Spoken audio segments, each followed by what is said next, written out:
My name is Jason A. Young, and I am the founding producer and artistic director of the Vintage Theater Company, LLC. And here we go. In a couple hours, we're going to have our very first rehearsal for the Vintage Theater production of the special preview of Golden Horseshoe, which is a brand new musical that we've created with the help of the writing team of R.J. Nestor and David Scoville, and we've done this specifically to help celebrate West Virginia's 150th anniversary. Vintage is a 9-month-old company, and I founded it, as a way, as a vehicle to really focus on the theater artists that live in West Virginia. Really, basically, we want to make theater by West Virginians for West Virginians. But we're also focused on education and the avant-garde as well. All forms of really live entertainment are something that we're interested in.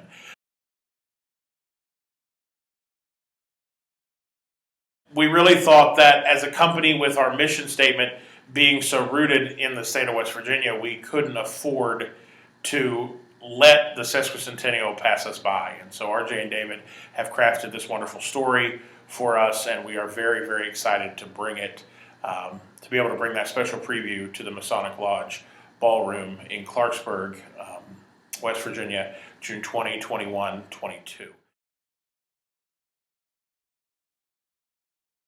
The cast is phenomenal. We have an Actors Equity guest artist in Tommy Schaffler, who is from Bridgeport, who is going to be playing the dad role in the show. And his son is played by Joshua Straub, who is also from Bridgeport. Josh is one of our students at the VTC Academy, and he's a talented young man that has quite an undertaking in this show, and we're excited to see what he does with that role. Another student from the VTC Academy is Becca James, and she's going to be playing Rosie, which is Joshua's character Wes. That's his 8th grade crush, and so we get a lot of angst-filled, awkward comedy out of that. And then we have an ensemble of 4 players who are tasked with the responsibility of portraying several historical figures in Stonewall Jackson, in John Brown, in Mother Jones, in Devil Anse Hatfield, and Aunt Sally McCoy, and so on and so forth. Francis Pierpont, John S. Carlisle, and all of these folks, and just four actors to do that. So it's sort of a tour de force for the ensemble, which is a little rare, but is going to be a lot of fun. And those ensemble members are Ashley Shade, who is a graduate of Western University School of Theater, Nicholas Ryan, who is actually a master's degree student at Western University School of Theater, and then 2 more students out of the VTC Academy in Maggie Ludwig and Cody Mullins. And they are both seniors who just graduated from Bridgeport High School, and they're headed off in separate directions to musical theater BFA programs. So we're really excited that they can take part in this production